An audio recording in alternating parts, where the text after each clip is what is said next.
What is up, y'all? It's your boy Wisco Madman coming at you with another one. Today I want to talk to you about gun control and mental health in this country.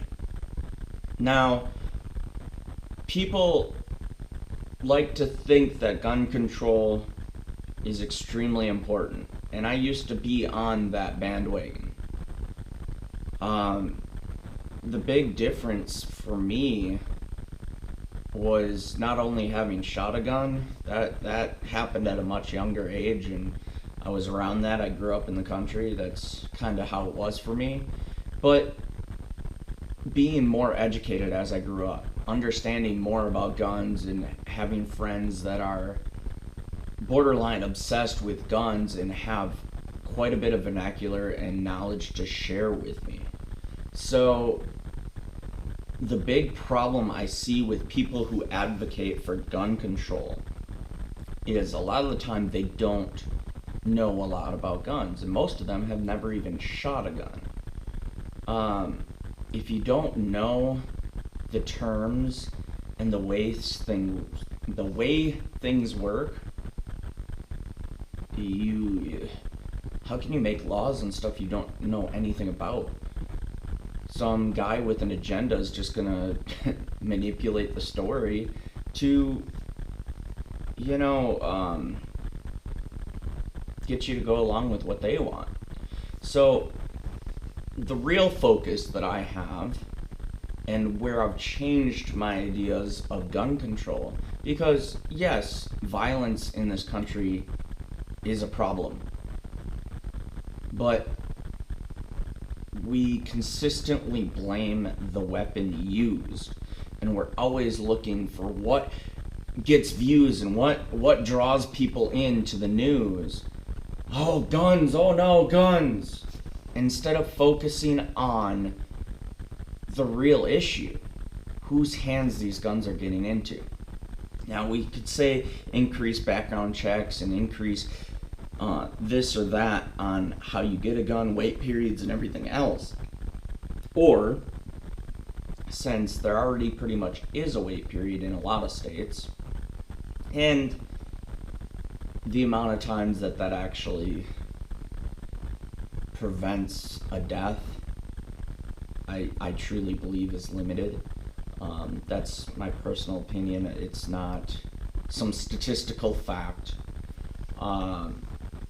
But, in order for background checks and things like that to work, we really need to focus on what we're all afraid to talk about, which is mental health. And, for so long this country has attacked things like drugs and guns and all things that seem to be side effects of mental health issues. People go to vices like drugs to deal with their problems and end up addicts and doing different things and what have you. The same thing goes for guns, not so much that it's a vice, but when they're not getting the help they need, they allow their emotions to get the best of them, and then they get their hands on a weapon, such as a gun, and do things with it, such as murder, obviously. But we can't, you can increase background checks all you want, but as long as we don't address actual mental health issues and we start documenting things like that and taking care of people with said issues, we did away with mental hospitals on the large scale as they once were. And I'm not necessarily saying that needs to come back, nor am I saying that I have the mental health solution. But what I am saying is, until this country decides to start looking into mental health and accepting things instead of using anxiety, depression, what have you, as a crutch, and actually using it as, this is my problem, this is how I need to address it. And I do believe there are some people out there like that, rather than being a victim of said mental illness. Until we normalize getting treatment for those things and stop criminalizing it, and I mean, obviously it has its cases, but we need to make it okay for people who have problems to go seek help without feeling that they're going to be locked up. That's just plain and simple, without feeling like they're going to be judged differently. There are many mental illnesses out there that some people just need someone to talk to.